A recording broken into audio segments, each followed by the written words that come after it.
Putting the song list together was hell. It's very difficult. You would think, okay, we'll just choose this, this, and this. You'd think it'd be easy, but actually we were trying to put something on this record that embodied the evolving spirit of Queen, and it was difficult. It really was. It was difficult to know what to leave out. We started off with the idea of love songs and not the hits, songs which expressed the inner passion of Queen, but it was really difficult and hard enough to do a double album, much harder to do the single album because you have to leave so much stuff out, you know, important ballads and stuff. But the idea was, yes, to sort of transmit the inner growth of Queen over the years, and it does have a sort of forever quality to it, I think. The Forever title comes from the track, of course, because the little piano piece that I did is called Forever, which is a version of Who Wants to Live Forever, a song which actually has a new life with Adam now. Adam sings this song so beautifully, it just blows my mind.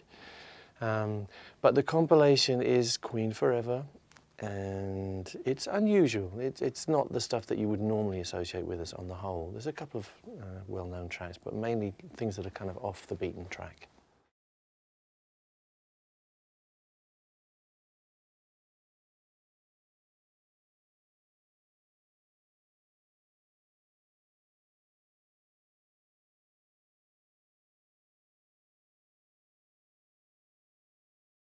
There must be more to life than this with Michael Jackson was never conceived as an event at the time.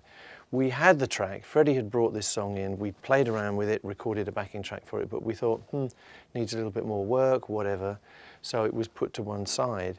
One evening, Freddie's out with Michael Jackson, I think they're at Michael's house and he has a little studio there, and they go in and they say, oh, let's just try this. See what happens. And Michael's finding his way with the song. You can tell by listening to the outtakes.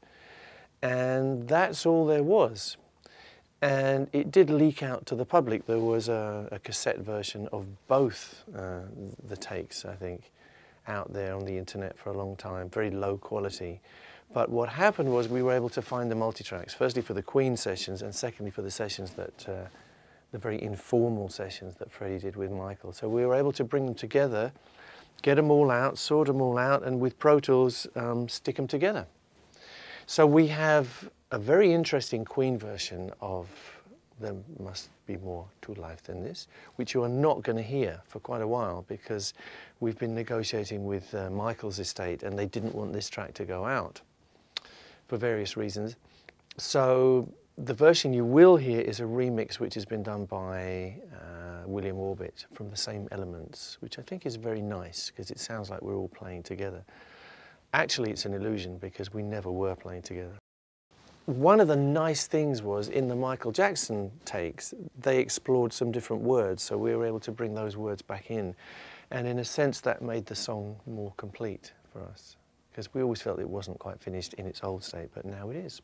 But Michael loved Freddie, you know, he really regarded him as a kind of role model and he loved the band. Michael used to come and see us play a lot. I have some pictures of us with Michael backstage at Madison Square Garden about 1980 something. And he loved it. He was very excited. He liked the show that we put on. He liked our lights. He liked our lights so much that he pinched them. And he wanted to be rock. I think people very often don't realize that about Michael Jackson. But, you know, he really saw himself as a rock star, and he had all the elements, of course. You know, he did have that. And the fact that he used great guitar players on Beat It, for instance, shows that. You know, he's very much a rock personality. And our excursion from rock into dance, like the Hot Space album, is actually very similar to Michael's excursion from dance into rock, which happens about a year later. And I think it has a lot to do with his interaction with Freddie. He saw himself as this rock god rather than a pop god.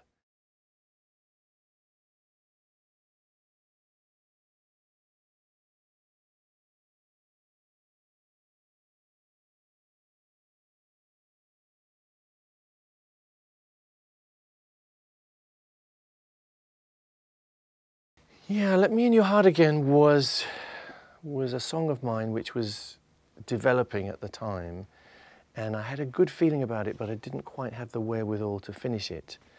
And it's one of those things where you're kicking it around in the studio, as was normal for Queen. You know, we kick it around and think, oh, it's going to just evolve the last 5 or 10% in the studio. And I'm writing lyrics on the back of envelopes for Freddie to try out. That went on right to the very end of days with Freddie. Freddie was saying, you know, in those very last hours when he wasn't going to be able to sing anymore, he was saying, write me more stuff, write me more lyrics, write me more stuff. But at that point, we're trying it out, and it's difficult. I've written something which, as Freddie told me, is always impossible. He said, you always write me stuff which is impossible to sing because it's too high or it's too low or whatever. So he sang the first verse low, and then the second verse, he went up an octave, and it was painful for him to sing. And he went, I can't do this, I can't do this. And so we thought, okay, we have to change the key. So we make it easier for Freddie to sing. We play it in the new key. And it's fine, he sings it fine, but it doesn't quite have that passion that it had when he was struggling and he was in pain. So, and also I'm not quite sure if the words are finished, and I'm worried about some of the words, and the middle eight doesn't quite hang together, doesn't come back the way it should. So we go, okay, we'll leave this and we'll come back to it sometime. And we never came back. So the song was there, and I got it out about a year ago, all the bits on the analog tape. It sounds fresh as the day it was done, over, what is it, 40 years ago? Freddie's voice sounds absolutely crystal clear, like we'd recorded it yesterday. You can hear every little sort of bit of spit in his throat. You can hear his teeth spitting out the words, and he's as close as that to you.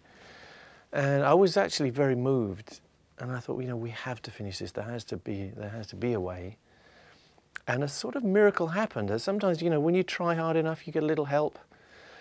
And I put all the middle eight stuff together. We looked at all the pieces that we had of this jigsaw puzzle, and it suddenly dawned on me that I could use a piece of this middle eight and a piece of that, and this end of that would go after here and it would bring it back. We spliced it all together and it worked just like a dream. So you're using Pro Tools to assemble, but you're not using Pro Tools to bring instruments in from different places. You know, that you can do that. But in this case, what we had at the end of it was a jigsaw puzzle, but a jigsaw puzzle of live takes. At every instant, you're hearing the four of us actually interacting in the room, so it has that electricity of a real live performance. So I was thrilled by the time I got to that point. And you know, it didn't need much work after that to mix it. It's just mixing. And a little bit of extra guitar in the middle, a little bit of extra backing vocals that Roger and I put on, just a little bit of icing. But really, the live take is there from, I forget, 1984, 5, is it? And it was done in a record plant in Los Angeles when we were right at our peak.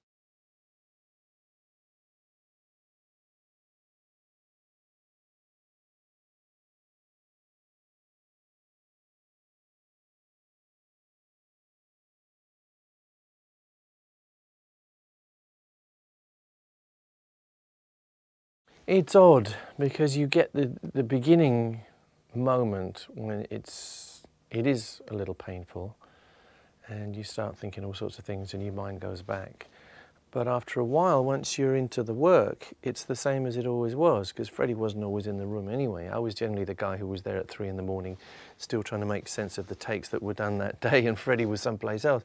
So in a sense, it's not that different. I'm maneuvering, I'm finding little pieces, putting them together, polishing, whatever. And so you just get into it. And after a while, it's nice. And then when you sit back and see the jigsaw puzzle made good, it's a good feeling. It's very joyful, and you think, it wasn't wasted. You know, that time all those years ago, it now has a fruit. It's now out there, and I think people will love this.